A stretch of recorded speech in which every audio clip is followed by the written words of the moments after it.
Okay, so with products and services and advertising in digital channels, particularly mobile channels, you have to be a bit careful because not everything is going to work really well. So we did some research a couple of years ago actually where we looked at a whole bunch of mobile advertising campaigns for lots of different products.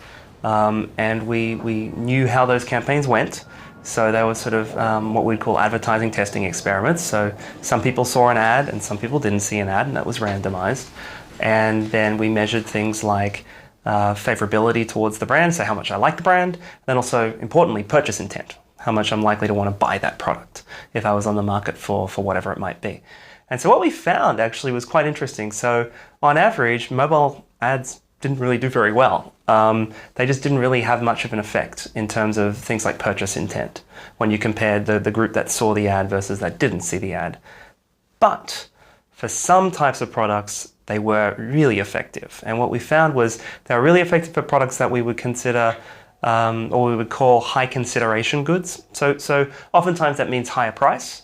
Not necessarily, but tends to be, if something's more expensive, we need to think more about, are we going to buy it or not? Do I need it? Do I want it?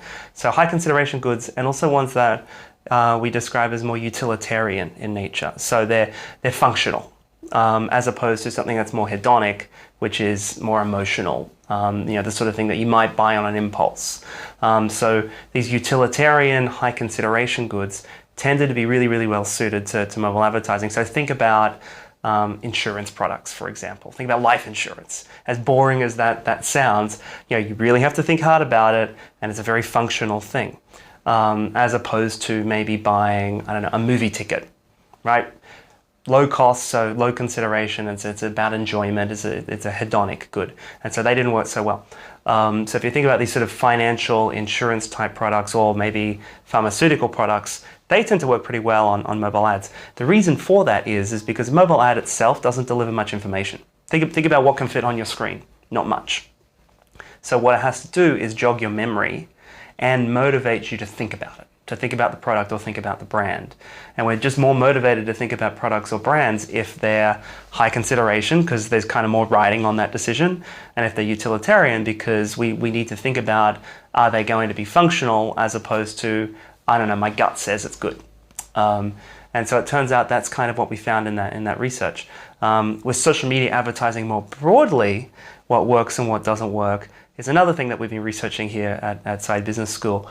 And what we're finding there is a lot of the things that the industry say, sort of the hallmarks of effective social media advertising, actually don't make much of a difference. Really, the big thing with social media advertising is to not come across like it's an ad. If you're, say, putting out content in Facebook as a brand, if consumers perceive that as advertising, it feels like an ad. It's really polished. It's nice pictures. It clearly looks like it's ripped out of the pages of a magazine kind of thing.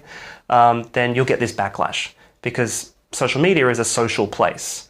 And again, if you're sort of interrupting a consumer while they're, I don't know, on Facebook finding out about what their friends are up to, or checking in on their family on the other side of the country and someone's new baby or whatever it might be, it's pretty jarring to have an ad thrown into that mix. So effective social media advertising actually is not advertising at all, or at least it shouldn't feel like advertising or look like advertising. It needs to be a bit more social, a bit more conversational, maybe more interactive, but have a bit more of a personality to it, as if it's a person as opposed to a brand selling your product.